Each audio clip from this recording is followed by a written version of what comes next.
오늘은 지난주에도 광고를 했던 것처럼요, 우리 공인현 선교사님이 잠시 한국에 좀 방문을 하셨는데요, 우리가 계속 그 소식도 나누고 또 기도한 대로 또 지하수가 또 터져 나오고 또 귀한 생수가 나오기도 하고 또 그 외에 또 기도 제목도 함께 듣는 시간이 좀 되길 원합니다. 우리 선교사님 나오실 때 박수로 환영하도록 하겠습니다.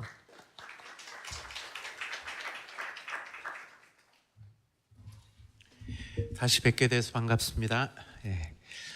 지난 6월에 저희 가족이 건강검진과 그리고 일정이 있어서 한 달 반 정도 한국에 머물면서 제 마음에 10년 전에 있었던 실패감이 있었는데, 그것은 12년 전에 하나님께서 부족한 저를 보내어 주신 그 사막과 광야 지역에 아무것도 없이 질병과 가난과 그리고 물 부족으로 인하여 고통받고 있는 마사이넨 토나이 지역에 10년 전에 그곳에 120m까지 지하수 개발을 시도하였지만 실패했던 이 실패감이 올해 들어 제 마음에 더 깊이 자리 잡고 있었습니다.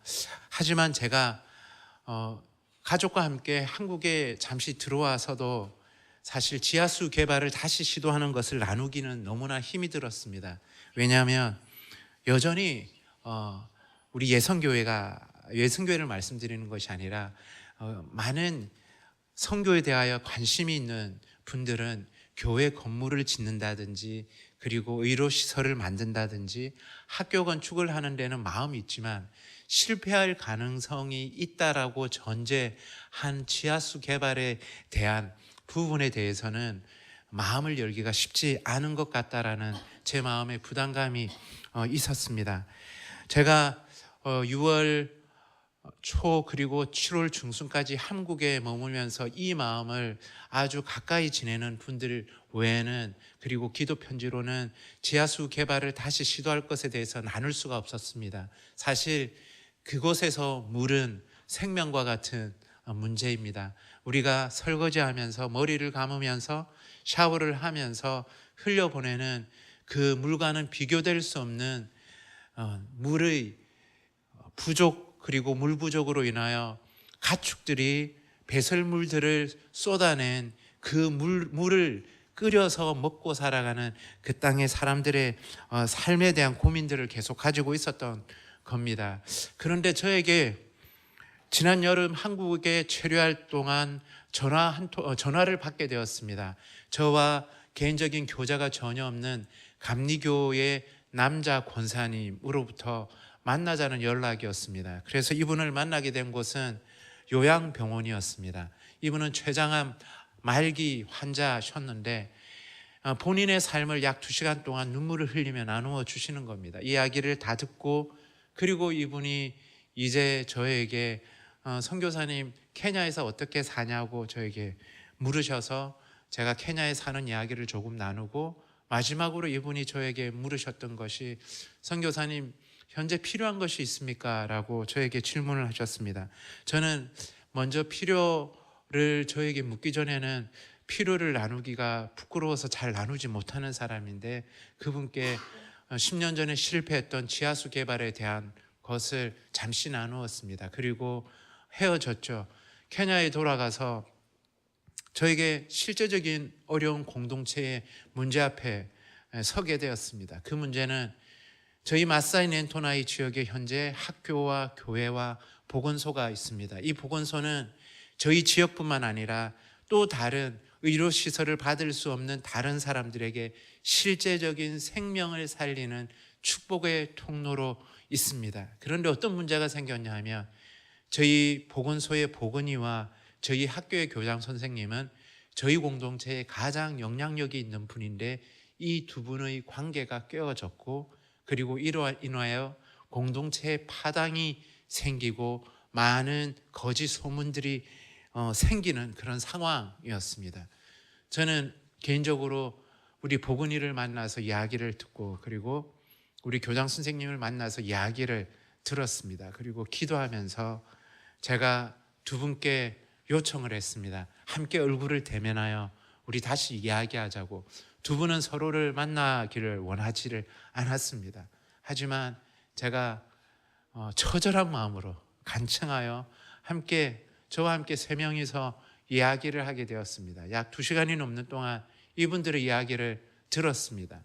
두 사람의 감정이 고조되고 그리고 더 관계가 깨어질 것만 같은 분위기였습니다. 하지만 저는 그 이야기를 들으면서 그 본질적인 문제의 출발이 저에게 있음을 알게 되었습니다. 저는 그 자리에서 그 두 분께 모든 책임은 저에게 있습니다. 두 분의 잘못이 아닙니다.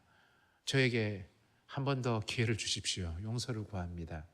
그리고는 아무 말 없이 시간이 흐른 후 두 사람이 일어서서 서로 끌어안고 화해를 하는 것입니다. 그런데 그 문제 중에 하나가 보건소는 있지만 보건이가 제대로 머물 수 있는 사택이 없는 것이 문제의 출발점 중에 하나였습니다. 그 보건이 사택을 지을 만한 재정은 저에게 계획되어져 있지도 않았고 있지도 않았습니다. 하지만 이것이 하나님의 뜻이라는 확신이 저에게 있었습니다. 저는 그 사막과 광야 지역에서 벗어나 전화가 터지는 곳에 아내에게 이 문제를 상의하고 저의 자녀의 학비를 위하여 모으고 있는 재정과 모든 생활비를 먼저 보건이 사택을 짓는 데 사용하자라고 아내에게 허락을 받고, 그리고 저는 그 사막과 광야 지역에서 하룻밤을 지샌 후에 저희 현지 통역자인 학교 교장 선생님과 함께 건축 자재를 사기 위해서 운전을 하여 그 다음날 나오게 되었습니다. 그날이 8월 8일이었습니다. 그런데 저에게 인터넷이 터지고 전화가 터지는 곳에서 카카오톡으로 메시지가 와 있는 겁니다. 그것은 제가 지난 여름 한국에 방문했을 때 만났던 췌장암 말기 환자셨던 권사님의 카카오톡이었습니다. 저를 보자는 것이었죠. 저에게 연락을 달라는 것이었습니다. 그래서 인터넷이 되는 곳에서 보이스톡으로 전화를 하는데 그분이 저에게 하신 말씀은 그 마사이넨토나이 지역의 지하수 개발의 마중물을 헌금을 제가 드리고 싶습니다라는 연락이었습니다. 그리고는 그날 저에게 마중물 재정을 보내주셨는데 이 재정은 1차 지하수 개발을 하는 재정의 약 80%의 재정을 저에게 보내어 주셨습니다. 저는 그때 사실 차를 세워놓고 하나님 앞에 조금 따졌습니다. 하나님, 왜 저는 이런 방법으로 사역을 감당해야 합니까? 그리고 이분은 9월 1일 날 사랑하는 두 자녀와 아내를 이 땅에 두고 먼저 아버지의 품으로 떠나셨습니다.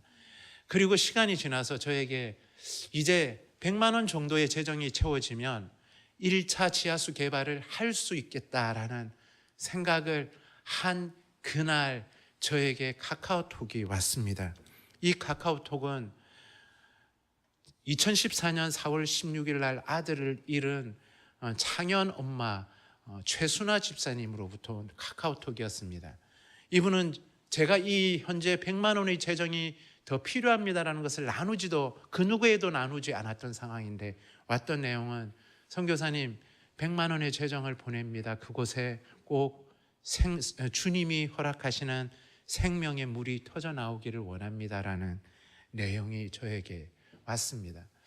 그렇기 때문에 9월 20일 날 시작한 지하수 개발은 저에게 너무나 큰 부담이 되었습니다. 하루 만에 200m를 파고 내려갔지만 물은 나오지 않고 먼지만 충만하였습니다. 그 다음날 새벽 저는 그곳에 혼자 무릎을 꿇고 주님 앞에 기도했습니다. 하나님, 물 나오지 않으면 이제 저 어떻게 해야 되죠?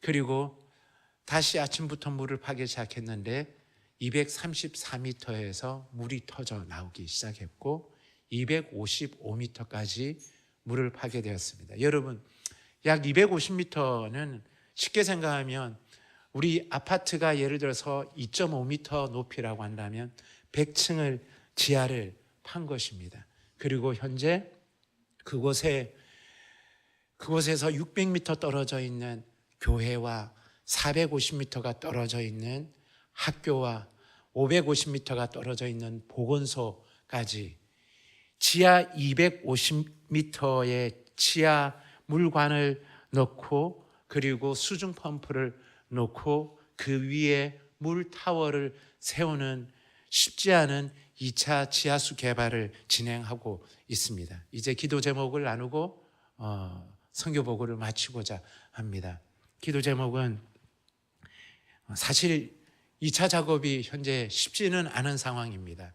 케냐의 전기공사에서 계속 약속을 어기고 있습니다. 원래 8개월 전에 전기를 저희에게 공급하겠다라고 약속했지만 아직도 어기고 있습니다.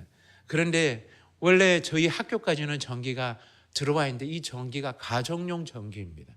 그런데 지하수의 펌프에 물을 끌어올려서 1km 정도가 떨어져 있는 교회까지 물을 보내기 위한 이 파워를 주기 위해서는 공업용 전기로 바꿔야 되는 일을 지금 계속 진행하고 있는데 전기공사에서 계속 약속을 어기고 있습니다. 여러분의 기도 가운데 주님께서 열심히 그 사람들의 마음을 부드럽게 만지시든지 아니면 깨뜨리시든지 하셔서 이번 주에 이 일들이 진행되어지는 일들을 보고 싶습니다. 이 모든 2차 지하수 개발 작업이 완성되어도 전기가 없으면 이것은 물을 올릴 수 없는 상황이기 때문입니다. 그리고 이 일을 진행하고 있는 우리 건축 기술자 그분들의 안전을 위해서 기도해 주시기를 바랍니다. 또 한 가지 더 기도 제목은 우리 아프리카의 가장 큰 빈민 지역에 살고 있는 가난과 여성이기에 그리고 질병으로 멸시와 천대와 고통받고 있는 우리 13가정 에이즈 가정 공동체를 위해서 기도해 주시기 바랍니다. 어쩌면 오늘 제가 가지고 온 선물이 있는데 이것은 저희가 그 자매들에게 월세를 지원하고 자녀들의 학비를 지원하고 식량을 지원하는 데 있어서 이분들이 질병을 가지고 있기 때문에 아무것도 할 수 없는 존재가 아니라 나도 무언가 할 수 있는 존재라는 그 삶의 가치를 부여하기 위해서 3년 전부터 아내가 바느질을 가르치고 해서 매년 아주 보잘것없지만 작품을 만들고 있습니다. 이것은 차 받침입니다. 아프리카 케냐의 빈민 지역에 있는 자매들이 바느질을 한 것. 하지만 처음과 끝은 저희 가정에 태양되신 아내의 수고가 담겨있는 이 차받침이 여러분에게 다 돌아갈 수 있을 것 같은데 여러분 나중에 목사님께 줄을 서서 받아가시면 될 것 같습니다. 저희 에이즈 자매 가정을 위해서 기도해 주시기 바랍니다. 왜냐하면 지금 11월, 12월이면 케냐가 아주 극도의 치안의 그 혼란 가운데 있게 됩니다. 이것은 여러분이 상상하는 것 이상의 무장 강도의 그 기승이 있습니다. 그냥 대낮에 총을 든 무장 강도들이 출몰하는 일들이 그리고 제가 살고 있는 지역은 UN 안전구역임에도 불구하고 이 지역에 요즘에 어떠한 무장 강도들이 들어오냐면 여러분 수도 전기 가스 검침원이라고 하죠. 이런 복장을 한 무장 강도들이 문을 두드리고 들어와 사람을 해치고 재산을 탈취하는 일들이 계속 일어나고 있습니다. 그리고 계속적인 테러 사건들이 일어나고 있습니다. 저희 공동체 안에 하나님의 특별하신 보호하심이 그리고 저희 가정을 위해서 기도해 주시면 감사하겠습니다.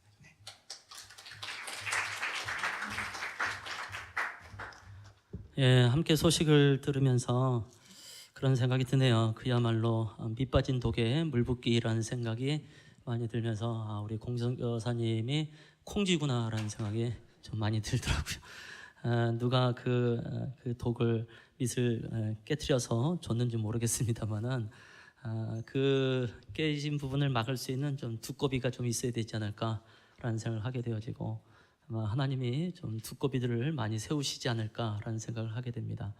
그래서 우리 성도님들 중에 내가 두꺼비입니다 하신 분이 있으면 내가 그 독을 한번 막아보겠습니다라는 마음으로 같이 사랑을 또 표현해 주시면 좋겠다라는 생각을 하게 되고요. 또 드는 생각이 그때도 뭐 그런 말씀 한번 나눴지만 생수가 나오는 데는 또 생명이 또 죽어야 된다라는 생각을 하면서 참 너무 끔찍하다라는 생각을 하기도 하고 또 그것이 하나님의 나라의 또 복음의 원리인가 보다라는 생각을 하게 되면서 다시 한번 우리가 사도 바울처럼 날마다 죽노라라고 하는 것이 참 복음의 핵심이구나라는 생각을 하게 되고 진정한 우리가 열매를 맺으려고 한다면 각자의 삶 속에서 좀 많이 죽어야 되겠다라는 생각을 하게 되는 것이죠. 우리 옆에 분의 얼굴 보고 한번 인사하십시다. 빨리 죽으십시다. 한번 인사하십시다. 그리고 또 인사하죠. 당신은 두꺼비입니다. 한번 또 인사도 하시고. 말이 선교보고이지 사실 저희 교회가 선교보고를 받을 만한 좀 자격이 있나라는 생각을 해보기도 합니다. 그래도 있었던 좀 은혜든 좀 우리가 좀 받고 싶어서 다른 말 쓰기가 뭐해서 그냥 선교보고라고 썼는데요. 언젠가 우리가 떳떳하게 보고를 받을 수 있는 그런 유해선 교회가 됐으면 좋겠다라는 마음을 가지고 오늘 말씀 같이 한번 읽어보기를 원합니다. 세 가지 말씀이 되겠습니다. 시편 32편 11절이고요. 또 47편 1절이고요. 또 요한계시록 7장 9절에서 10절입니다. 그래서 앞에 모니터를 통해서 우리가 함께 보는 것이 훨씬 더 효과적일 것 같습니다. 함께 말씀 읽겠습니다. 시작!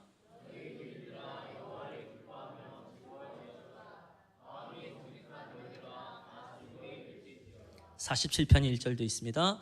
너희 만민들아 손바닥을 치고 즐거운 소리로 하나님께 외칠지어다. 요한계시록 7장 9절에서 10절 시작.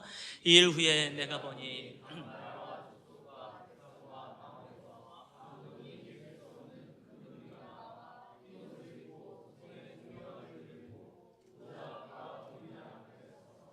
큰 소리로 외쳐 이르되 보좌에 앉으신 우리 하나님과 어린 양에게 있도다. 아멘. 오늘도 함께 우리가 말씀을 나누는데요. 그 예배와 하나님의 영광이라고 하는 큰 주제 아래에서 어떻게 그 영광 가운데 우리가 예배하고 찬양할 것인가. 특히 다윗의 성막, 다윗의 장막에 드려졌던 그 많은 예배들이 오늘날 신약의 교회의 예배랑 상당히 흡사합니다라고 말씀을 드리면서 특히 다윗의 장막 안에서 드려졌던 예배의 대표적인 것이 이제 시편 말씀이 되기 때문에 시편 말씀을 통해서 우리가 계속해서 어떻게 예배할 것인가라는 부분을 보게 되고 오늘이 이제 세 번째다라고 말씀을 드리게 됩니다. 표를 다시 한번 보지요. 크게 세 가지로 시편 말씀을 좀 나눌 수 있을 것 같아요. 음성으로, 손으로, 몸으로. 각각의 세 가지씩 해서 모두 9가지를 나누고 있는데요. 지난주와 그 지난주에 걸쳐서 입으로와 이제 노래로를 함께 나누게 되어졌죠. 많은 사람들이 찬양이라고 그러면 자꾸 음악에 대한 지나친 부담감을 갖지만 그런 거 없이도 그냥 입으로만도 얼마든지 하나님을 찬양할 수 있습니다. 그래서 내 안에 내가 경험한 하나님에 대해서 또 하나님의 하신 일에 대해서 우리가 입으로 말하고 하나님을 드러내고 하나님을 자랑하는 것, 간증하는 것, 이것은 하나님께 대한 놀라운 찬양입니다. 그래서 굉장히 찬양은 쉽습니다. 음치들도 다 할 수 있습니다 라고 격려를 드렸고 우리가 또 함께 옆에 사람들하고 함께 나누는 시간을 가졌던 것이 이제 기억이 납니다. 그래서 한 주간 내 삶 속에 어떤 일이 있었는가 한번 이런 걸 나누어 봤는데요. 뭐 지금도 잠시 한번 해볼까요? 우리 옆에 있는 사람 얼굴 한번 보시고 또 옆에 사람이 부담스러우면 뒷사람의 얼굴도 한번 보시고 한 1분 정도, 2분 정도의 시간을 드릴 테니까요. 한 주간을 좀 어떻게 살았는지 한번 이야기를 좀 해주시면 좋을 것 같고요. 또 그 안에 아주 잠깐이라도 이건 하나님의 인도하심이었던 것 같습니다. 이것은 하나님의 좀 간섭하심이 있었던 것 같습니다. 라고 하는 부분을 좀 더 강조해서 한번 나누어 주시면 좋을 것 같습니다. 우리 한번 두 사람씩 한번 이야기해 보시죠. 좀 특이한 설교이죠. 당황하지 마시고 설교는 이럴 수도 있어요. 두 사람이나 세 사람씩 한번 은혜를 나눠보십시다.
예, 마무리하십시다. 예.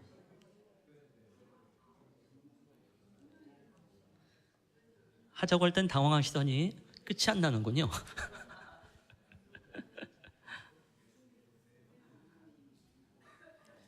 역시 한 번 더 초청을 해봅니다. 전체 앞에서 나눌 수 있는 분, 한번 그 자리에서 일어나셔서 이야기하시면 되겠습니다. 한 주간 어떻게 살았는지, 또 어떤 은혜가 있었는지 있으시면 한번 자리에서 일어나셔서 한번 이야기해 보시죠. 없습니까? 네. 예. 없어요? 예. 예, 그럴 줄 알고 하나를 더 준비했습니다. 옆에 사람 이분의 얘기는 나 혼자 듣기는 좀 아깝다. 좀 전체 앞에서 한번 내가 나눠보리라. 그래서 옆에 분의 이야기를 잘 들었으면 그것을 이제 나눠주시면 될 것 같아요. 한번 있으신가요? 예. 없으신가요? 예. 전혀 없나요? 예. 왠지 있을 것 같은데. 예. 마음의 용기를 내어서 한번 내가 나눠보겠습니다. 내 걸 나누든지 옆에 사람의 걸 나누든지. 오케이, 예. 있다니까요, 사람이 분명히. 우리 자리에 일어나셔서 한번 이야기해 주시면. 조금 큰 목소리로 얘기해 주세요. 감사한 걸 나누고 싶은데요. 이번 한 주간 제게 있어서 특별한 분들을 만날 수 있는 은혜가 있어서 감사했다고 선교사님께서 말씀 나누셨는데, 특별히 1989년도에 박희환 목사님을 기억하시는 분을 뵙게 돼서 1989년도에 박희환 목사님이 어떤 분이셨는지 전해드릴 수 있어서 너무 감사했고요. 계속 말씀드리기 너무 길 것 같아서 박희환 목사님이 예배를 아는 분이시다. 그리고 예배하는 교회, 선교하는 교회라는 이름이 정말 좋다라는 그런 말씀을 들어서 제가 너무 감사했던 여러 가지 기억들 중에 하나였고요. 감사합니다. 우리 짠 거 아닙니다. 이야기 중에 박형 목사님은 한 3-4번 나온 것 같아요. 굉장히 부담스럽습니다. 왠지 뭔가 나눌 거라고 생각을 했는데 그분을 나눌 줄은 잘 몰랐네요. 제가 이제 어저께 한 남자 집사님하고 이제 아침 식사를 했는데요. 이제 서로 이런저런 얘기를 하면서 그런 얘기를 했던 것 같아요. 내 안의 문제는 지치는 게 문제다. 근데 사람이 나를 지치게 하는 것이 아니라, 환경이 나를 지치게 하는 것이 아니라, 그러니까 내 스스로 지치는 거가 이제 있는 것 같다. 그러니까 사람들하고 자꾸 이야기를 하다 보면 솔직한, 이제 저의 정직한 고백이 나오게 되더라고요. 그러다가 실증이라는 단어가 좀 나오게 됐어요. 그래서 생각보다 내가, 물론 많은 사람들이 그렇지만 내가 참 실증을 쉽게 내는 사람이구나라는 것을 좀 알게 됐죠. 이제 그것이 이제 지침으로 나타나게 되어지고 또 지침으로 표현되기는 하는데요. 근데 중요한 건 이 실증을 계속해서 내가 누릴 수 있고 회복할 수 있는 좋은 방법이 새벽 기도회더라라고 말씀을 나눴고, 그분이 사실 오랫동안 저희 교회 성도님은 아니고 오랫동안 새벽 기도를 매일같이 나왔던 분이거든요. 그래서 이런저런 얘기를 하면서 새벽 기도를 통하여서 그 매일같이 있는 새로운 본문 속에서 있는 하나님의 그 세미한 음성이 나를 얼마나 새롭게 하고 있는가, 이런 부분을 함께 나누었던 것 같아요. 그래서 저도 이제 나눌 부분이 있어서 함께 나누었고, 이 얘기는 새벽 예배 나오시라라는 말씀이 되겠죠. 아멘, 할렐루야. 그래서 이런 시간은 우리한테 너무너무 중요한 시간이 되어집니다. 분명히 예배는 관계를 말한다고 말씀드렸잖아요. 이것은 하나님과의 관계뿐만 아니라 사람과의 관계까지 포함되어지고, 그래서 예배 안에서는 반드시 사람들과의 관계, 교제를 하려면 서로 이야기를 해야 실제적인 교제가 일어나게 되어지니까 좀 풍성하게 있었으면 좋겠고요. 계속해서 예선교회 예배 안에 이런 일들이 자주 있을 것 같아요. 그러니까 당황하지 마시고 잘 나누시면서 나가시면 좋겠습니다. 그래서 항상 우리가 나눈 것을 잘 기억했으면 좋겠고요. 그다음에 두 번째 나오는 것이 이제 노래로가 되겠지요. 그래서 노래를 할 때는 이제 크게 두 가지 특징이 있다고 말씀드렸어요. 노래를 하면 노래하는 사람이나 단체나 교회, 더 나아가서 노래하는 나라와 민족의 상태를 나타냅니다라고 말씀드렸고, 또 하나는 또 노래를 하면 노래하는 사람이나 또 단체나 교회나 또 더 나아가서 노래하는 나라와 민족의 방향을 결정합니다라고 말씀을 드렸지요.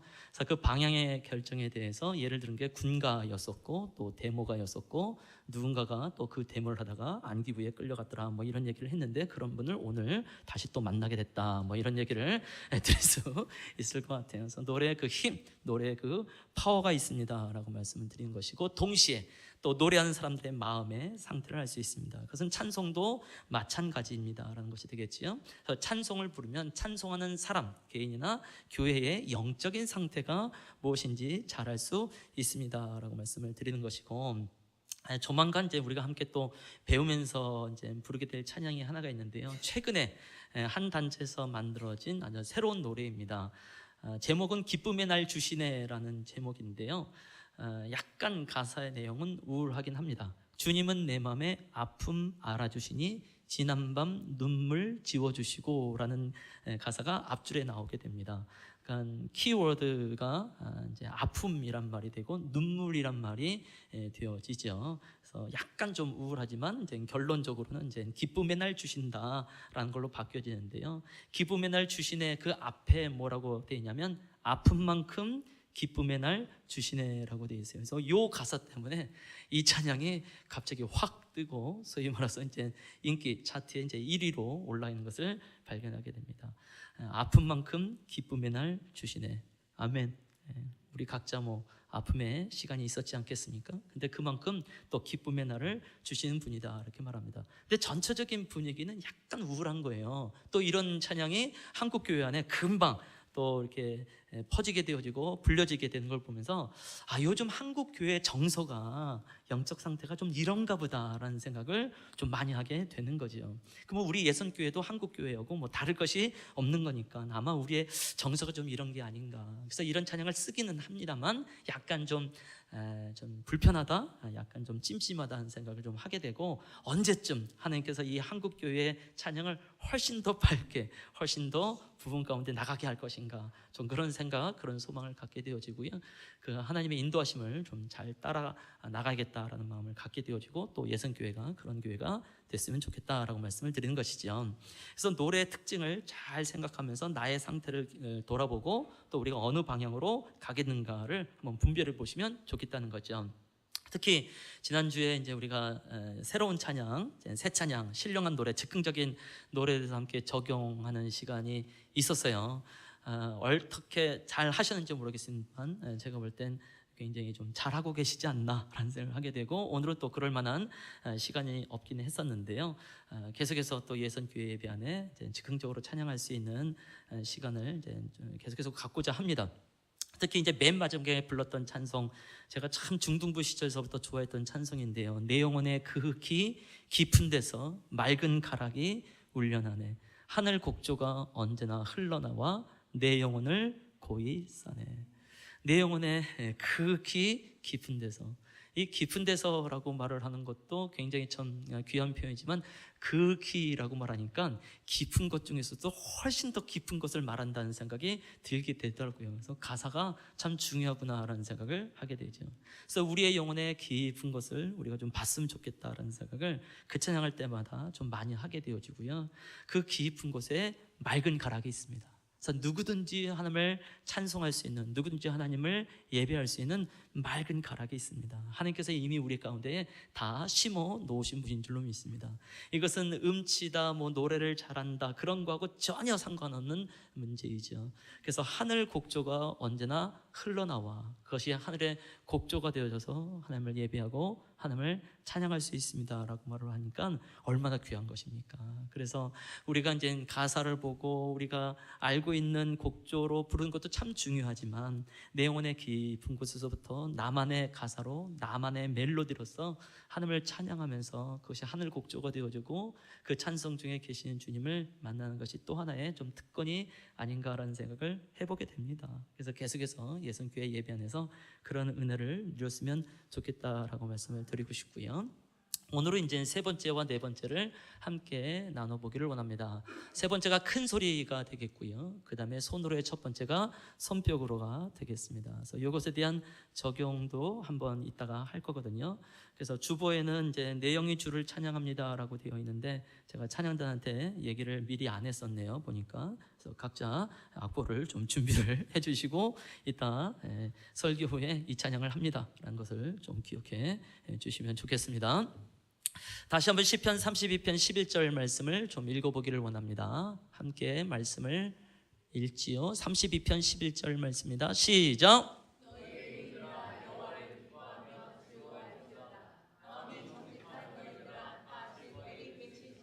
사무엘서 6장 14절에서 15절 말씀도 함께 읽습니다. 시작. 다윗이 여호와 앞에서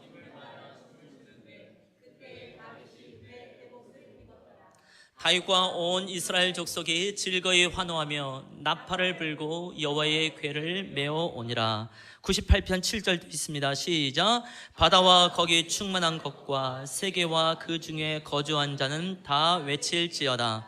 성경에 생각보다 외치라는 말씀이 많이 있는 것을 발견하게 되어집니다. 바다와 거기에 충만한 것과 세계와 그 중에 거주하는 것들아 다 외칠지어다. 온 만물아 외쳐라 라고 말씀하고 있지요. 우리가 아까 불렀던 찬양, 꽃들도 구름도 바람도 넓은 바다도, 맞나요?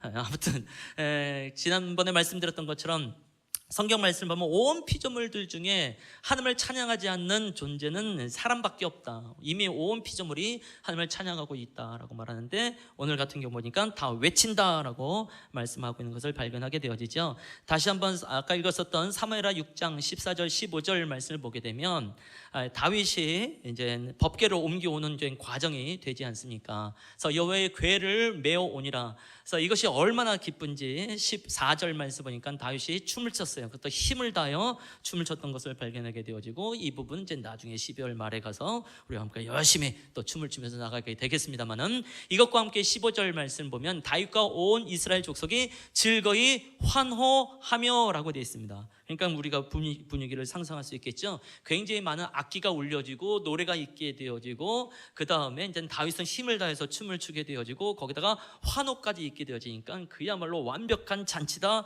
완벽한 축제다라는 것을 발견하게 됩니다. 그래서 성경에서는 이렇게 외치는 것에 대해서 굉장히 관심이 많은 것을 발견하게 되는 것이지요. 그래서 이제 우리가 외친다라고 말할 때에 아무리 봐도 이제 큰 소리로 해야 좀 외칠 수 있는 것이 아닌가 해서 이제 큰 소리라고 이제 분류를 하게 되어지는데요. 이제 아까도 우리가 함께 나눴지만 이제 그 지지난주에 이제 입으로 말한 거하고 이제 어떻게 비교할 수가 있을까요? 입으로에 대해서 말할 때 제가 등록금이 채워진 자매에 관한 말씀을 드렸던 거 기억이 나시나요? 이제 기도 중에 총장님의 얼굴이 떠올라서 편지를 썼더니 그분이 이제 장학금으로 이제 등록금을 채워서 등록금이 채워졌습니다. 그래서 하나님은 신실하십니다라고 말했던 것이 기억이 나는지 모르겠어요. 그러니까 말로서는 하나님은 신실하십니다라고 말하는지 모르겠지만 이것을 외치려면 어떻게 될까요? 하나님은 신실하십니다. 아멘. 깨시란 얘기죠. 아니면 뭐 제가 나눴던 것 중에 어떤 형제가 이제 수련회 회비 10,000원이 없어서 이제 기도 중에 자전거를 타고 가다가 이제 아저씨랑 부딪히면서 아저씨가 미안하면서 이제 10,000원 주고 그거 갖고 이제 수련회 갔다 그랬잖아요. 그래서 드디어 회비가 채워졌습니다 이렇게 말하는데 이것을 큰 소리로 하면 어떻게 돼요? 하나님 드디어 10,000원을 주셨네요. 감사합니다 라고 외치는 것이 되겠지요. 아니면 맛있는 점심을 주심을 감사합니다. 아멘. 은혜 기억나죠? 은혜가 나눴던 부분을 함께 이야기하게 되는 것이죠. 얼마든지 외칠 수 있어요. 근데 성경은 즐거이 외칠지어다 라고 되어 있어요. 제가 외치긴 외쳤지만 별로 즐겁진 않습니다. 그럼 즐거이 외치려면 어떻게 될까요? 하나님은 신실하십니다. 우와! 맛있는 주심을 감사합니다. 할렐루야! 예!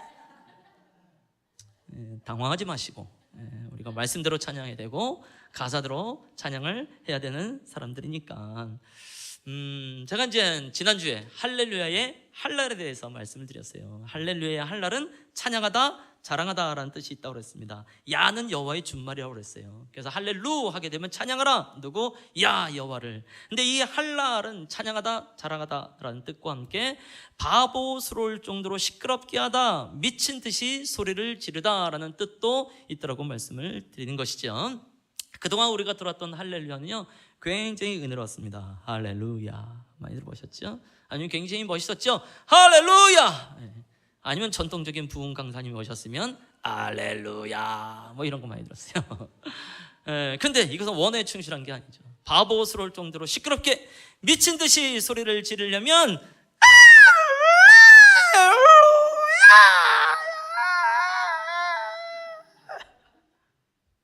우셔주셔서 감사합니다. 저를 판단했으면 다 회개하셔야 되는 거고, 원어에 충실해야 되니까, 원어에 충실해야 되니까. 자, 이 할랄이 시편 안에 엄청나게 많이 나옵니다. 시편을 한번 읽으시면요 찬양, 자랑이란 단어가 많이 나와요. 대부분이 할랄을 썼습니다. 아니면 할랄에서 파생된 테일라를 쓰게 되죠. 그래서 어떻게 보면 시편의 찬양은 굉장히 시끄럽고 요란스러울 가능성이 큽니다 라고 말씀을 드릴 수밖에 없다, 이렇게 강조를 하게 되는 것이죠. 그러면 이제 우리가 이렇게 큰 소리로 외친다는 것은 이제 무엇을 의미할까? 마치 운동선수가 한 골을 넣었을 때에, 홈런을 때렸을 때, 금메달을 땄을 때 사람들의 반응과 같겠죠. 대부분은 와! 하게 되어집니다. 사실 그 안에 뭐가 담겨져 있는 거예요? 박지성 너 잘했어, 김연아 너 잘했어, 손현재 너 이뻐. 일종의 칭찬이죠, 칭찬. 어저께는 또 황의조 맞습니까? 그 사람이 한 골 넣은 것 같아요. 뭐 난리가 나기도 했겠죠. 또 그 SK가 이번엔 코리안 시리즈에서 이제 우승을 했네요. 전 그런 거 전혀 관심 없다가 어쩌다가 마지막 6차전을 봤네요. 그래서 홈런 한 번 때리고 그다음에 마무리 투수가 잘하고 그러면서 이제 아주 오랜만에 이제 코리안 시리즈에서 우승을 했네요. 그때 그 자리에 있지는 않았었지만 잠실구장이 어마어마하게 이제 들썩들썩하고 외치지 않나. 결국 그게 뭐냐면 칭찬이죠, 칭찬.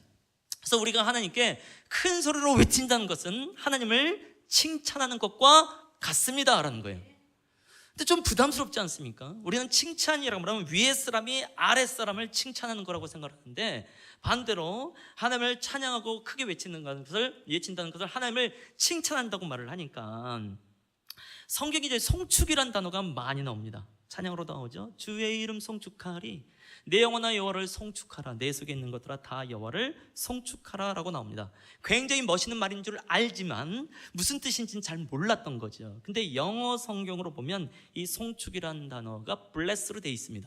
그러니까 축복한다, 칭찬한다, 축하한다는 뜻을 갖고 있구나라는 것을 알게 되어지죠. 또 대부분 이 송축이라는 것이 바라크라는 히브리어를 쓰는데요, 이것은 엎드려 경배하다라는 뜻도 있고 그 다음에 축하하다라는 뜻을 가지고 있어요. 그러니까 하나님이 우리를 향하여서 나를 바라크, 나를 축하하라라고 말씀하시죠. 그래서 우리가 큰 소리 외치면서 하나님을 축하하고 칭찬하는 것은 인간의 특권입니다 라고 말씀을 드린 것입니다. 그래서 우리가 할 수만 있으면 큰 소리로 하나님을 높이고 하나님을 찬양하고 축하하고 칭찬하는 성도들이 되시기를 권해드립니다. 아멘. 좀 이따 우리가 한번 큰 소리 외쳐보려고 합니다. 아마 목청껏 힘을 높여서 나가면 어떨까라는 생각을 하게 되어져요. 과거 한 10여 년 전, 20년 전 한국교회와 요즘 한국교회에 좀 큰 차이가 좀 하나가 있는데요. 음향 시스템이 많이 좋아졌고 또 음향에서 나오는 소리가 크고 굉장히 좀 세미하게 잘 조정되어 있으니까 굉장히 좋아요. 근데 문제는 뭐냐면 성도들의 소리는 갈수록 줄어가더라라는 것이죠. 제가 정확한 통계를 낼 수는 없겠지만 제 느낌상 아마 과거 10여 년 전에 비해서 한 10% 정도로 확 떨어진 것이 아닌가라는 생각을 하게 되어지는데, 그것이 어찌 보면 우리의 정서일런지 모르겠지만 성경에서 말씀하실 때 큰 소리로 외치고 있는 것을 꼭 기억하면서 우리가 믿음으로 나가봤으면 좋겠습니다. 아멘. 그 다음에 이제 손으로의 첫 번째가 되겠습니다만, 이것은 손뼉으로라는 부분을 또 보게 되어지죠. 또 말씀을 같이 한번 읽어보도록 하겠습니다. 아까 읽었었던 말씀이 가지는요 47편 1절 한번 읽어보기를 원합니다. 다 함께 시작. 아멘. 성경에 손바닥을 치라라는 말씀이 있습니다. 또 98편 8절도 읽겠습니다. 시작.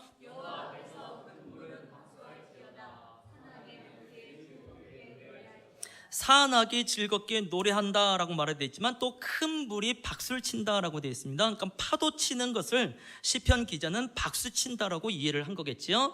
또 이사야 55장 12절 말씀도 또 읽어보겠습니다. 시작.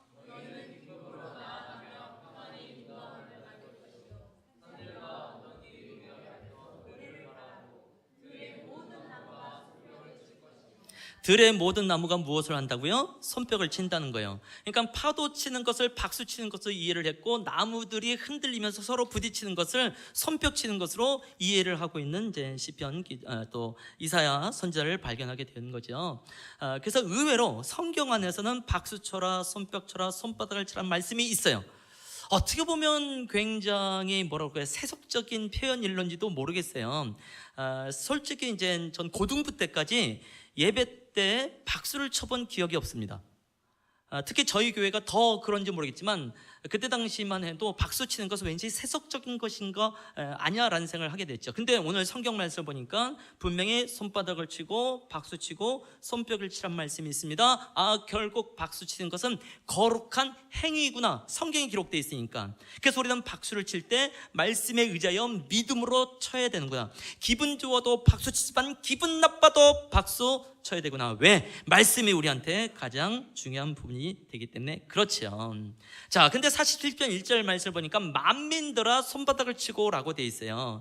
그러니까 만민이 손바닥을 치니까 이게 박자에 맞추어서 치는 박수도 있겠지만 사실은 갈채를 의미하고 있습니다 라고 보시면 되겠죠. 또 이 시편의 기록이 지금으로부터 약 3000년 전의 기록이란 말이죠. 그때 당시는 뭐 어떤 이성적인 부분이라기보다도 어떤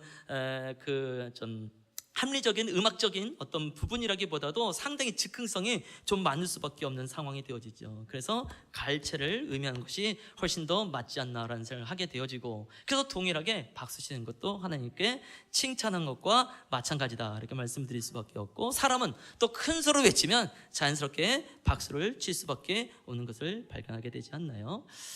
제가 좋은 예를 이제 두 가지를 들게 되는데요. 하나는 영상으로 준비했고 하나는 제가 직접 준비를 했습니다. 좋은 예 중에 하나는 뭐냐면 북한 방송을 보면 아주 잘 나옵니다. 우리가 인민박수란 말을 이제 과거에 많이 했지요. 김일성이 한참 살아있을 때 인민박수를 기억하십니까? 제 기억으로는 분명히 이렇게 했죠. 어렸을 때 많이들 따라서 해보셨을 텐데 못 본 분이 있고, 하도 신기해가지고 많이 따라서 했었던 기억이 납니다. 김일성이 죽기 얼마 직전까지는 거의 이마 위에 손을 놓고 와 하면서 박수 치는데 좀 무서울 정도로 어마어마한 갈채가 있었죠. 저에게 있어서 이제 가장 기억에 남는 것은 김정일이 위원장 됐을 때인 것을 기억이 나고요. 김정일이 단상에 서 있고 수많은 인민군들이 이제 열병식이라고 하나요? 행진을 하면서 우로밭과 함께 이제 박수를 치는데 이게 어마어마하게 하더라고요. 어떻게 했길래 제가 이제 살짝 보여준다는 거죠. 이제 우리 성도님들이 이제 김정일이라고 상상하시고 제가 수만 명의 인민군이라고 상상을 하시면 되겠습니다. 조금 이상합니다. 그래서 대충 하다 끝날 거예요. 그래서 보자마자 빨리 잊어버리셔야 됩니다. 자꾸 묵상하면 서로 불편하다 이렇게 말씀드리고 싶고, 우로밭 이 부분은 이제 군대에서 제대한 지 얼마 안 된 우리 이제 나산웅 병장님께서 우로밭 하면 제가 이제 거기에 맞춰서 한번 해보려고 합니다. 김정일 앞서 열심히 행진한 거예요.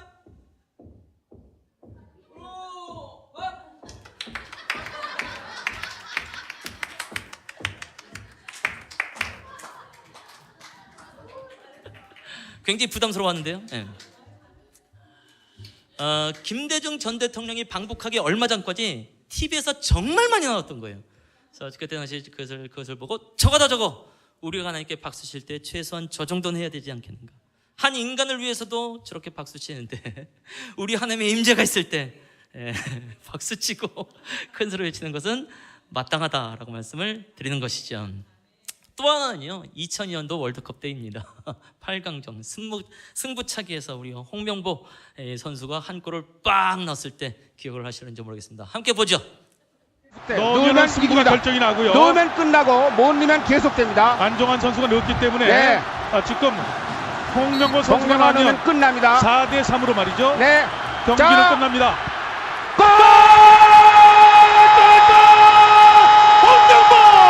한국이 홍명보 4강에 진출했습니다. 4강 한국 축구 기적 같습니다. 월드컵에 4강 고지에 올라갔어요. 이럴 수가! 한국이 4강에 올라갔습니다. 대한민국 만세입니다. 대한민국 축구 4강에 올라갔어요.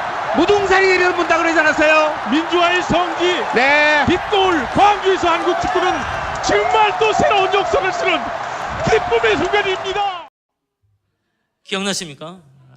이게요 리플레이로 계속 보여줬어요. 그때 이제 토요일이었었고 청년들과 함께 봤지요. 그때 청년들이 한 100명 가까이 있었던 것 같아요.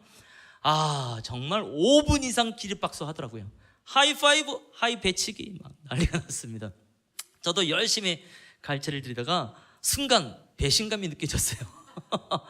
우리 청년들이 이런 사람들이었네? 찬양할 때요 보통 1시간 찬양을 하는데 저만 뛰거든요. 저만 외치고. 그래서 우리 청년들은 원래 이런 사람들인가 보다. 그리고 청년들의 전체적인 이제 기질 테스트를 한 적이 있었는데 우울질이 70%래요. 그러니까 우리 청년들은 전반적으로 우울한 사람들인가 보다 라고 생각하는데 이 꼴 하나에 5분 이상 기립박수를 하더라고요. 그러면서 나중에 좀 생각하면서 약간 찜찜하기도 했어요. 저 한 꼴이 하나님의 구원보다 더 놀라운 건가? 라는 생각을 하기도 하고, 하나님의 구원은 훨씬 더 놀라운 것인데 라는 생각을 하기도 하고, 그러니까 분명히 사람 안에 이런 은혜가 있다라는 것을 발견하고 또 우리가 얼마든지 그렇게 찬양하고 예배할 수 있습니다 라고 말씀을 드리는 것이죠. 제가 이제 선교단체에서 함께 이제 사역을 하면서 이제 3박 4일 동안 예배 컨퍼런스가 있었어요. 이제 오전 중에 이런 강의를 하고 떠났는데, 비록 들은 이야기는 합니다만 1시간 찬양 시간 중에 20분 동안 박수를 드렸다는 거예요. 상상해 보세요. 20분 동안 계속 박수만 치면 거의 좀 노가다가 아닐까. 팔이 얼마나 아프겠어요. 근데 예배 때 이루어졌던 얘기를 들으면서 그래, 이런 게 기름 부음이다, 이런 게 은혜다. 그러면 교회가 얼마든지 그렇게 함을 찬양할 수 있다라는 생각이 들게 되어지죠. 제가 지난번에 이제 중국 단동의 한 교회에 제가 친구가 이제 목회하는 교회 갔다고 말씀드렸고, 주흥 사쇄 이제 그 설교를 한번 했었던 기억이 나는데요. 그 교회에서 이제 한 4일 동안 이제 예배를 주제로 사경회를 오전 저녁으로 함께 했어요. 저녁에 모든 이제 세미나가 다 끝나고 나서 이제 그 교회 담임 목사님이 축도를 딱 했죠. 있을지어다. 갑자기 온 성도들이 와! 하고 박수 치면서 끝난 거예요. 그래서 담임 목사님이 당황하더라고요. 축도가 이렇게 끝나도 되는군요. 되지요. 축도하고 난 다음에 그냥 건반으로만 하고 끝나야 된다, 이런 법칙은 없는 것이죠. 이 모든 것이 주께로부터 오는 은혜이기 때문에 큰 박수를 들으면서 그야말로 영광의 이름을 높여들며 예배할 수 있게 되는 줄로 믿습니다. 그래서 우리가 함께 좀 찬양해 보기를 원해요. 앞으로 좀 나와 주시기 바라고요. 찬양을 하나 하고 그 다음에 우리가 큰 소리로 외치는 시간이 좀 되어줬으면 좋겠습니다. 단순하게 이렇게 실습으로 여기지 마시고 내가 외쳤던 하나님을 기억하면서 크게 한번 선포해 보는 겁니다. 신시하심을 찬양합니다 라고 하셔도 되겠고요, 영광의 주의 이름을 높여드립니다 찬양하셔도 되겠고, 지하수가 나오게 하신 하나님께 감사를 드립니다 라고 하셔도 되겠고, 여전히 맛있는 점심을 주셔서 감사합니다 하셔도 되겠고, 나를 사랑방으로 인도해 주셔서 감사합니다 외칠 수 있는 게 얼마든지 많습니다. 하나님 사랑합니다, 하나님 기뻐합니다, 하나님 즐거워합니다. 찬양하라 내 영혼아, 내 속에 있는 것들아 다 하나님을 찬양할지어다. 외칠 수 있는 게 어마어마하게 많이 있는 것을 고백하면서 주 앞에 나가는 시간이 되어졌으면 좋겠습니다.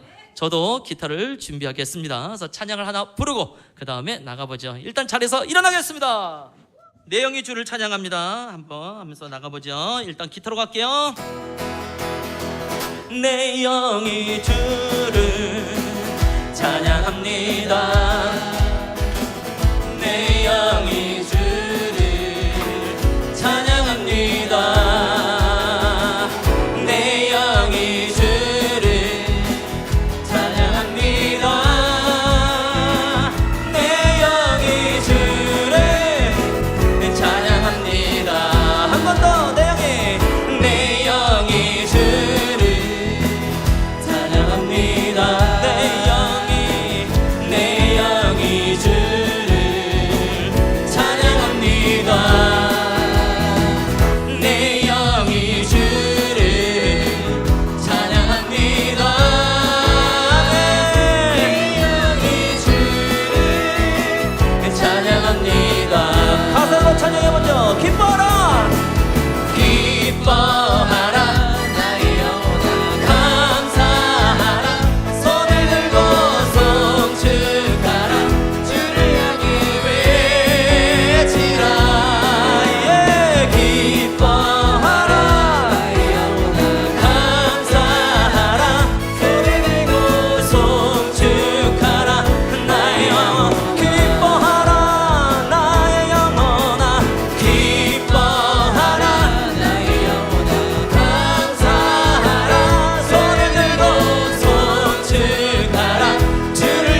주의 이름을 한번 높여드려 봅니다. 하나님 예배합니다. 하나님 찬양합니다. 하나님 기뻐합니다. 하나님 즐거워합니다. 신샤신 주 여러분 앞에 드립니다. 광자신 주 여러분을 찬양합니다. 찬양하라 내 영혼아, 내 속에 있는 것들아 하나님을 찬양하며 기뻐하며 감사하며 나갈지어다. 나의 영혼은 승리가 되신 주 여러분을 높여드립니다. 광대하신 주 여러분을 높여드립니다. 높임을 받으시옵소서. 찬송을 받으시옵소서. 할렐루야. 아멘. 기뻐하라 나의 영혼아, 감사하라 손이 들고 성축하라 주를 향해 외치라. 기뻐하라 나의 영혼아, 감사하라 손이 들고 성축하라. 예, 한 번 더 옆 사람 얼굴 보시면서 기뻐하라 너의 영혼아, 기뻐하라 감사하라 손을 들고 성축하라 외치라. 기뻐하라 할렐루야. 손을 들고 성축하라. 한 번 더 우림을 다하여 기뻐하라 나의 영혼아, 기뻐하라 나의 영혼아, 감사하라 손을 들고 성축하라 주를 향해 외치라. 기뻐하라 나의 영혼아, 감사하라 손을 들고 성축하라 나의 영혼아.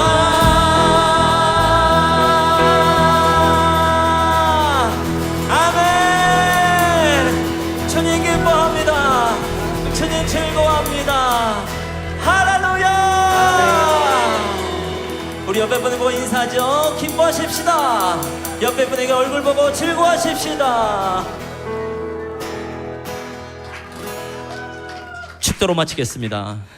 지금은 우리 주 예수 그리스도의 은혜와 하나님 아버지의 사랑과 성령의 교제 교통하신 사귐의 은총이 오늘 주로 말미암아 그 승리를 누리며 주를 향하여서 외치며 갈채를 하며 나가는 우리의 모든 성도님들, 특별히 가정과 그 일터와 특별히 이 나라와 민족 가운데 이제부터 영원토록 함께할지어다.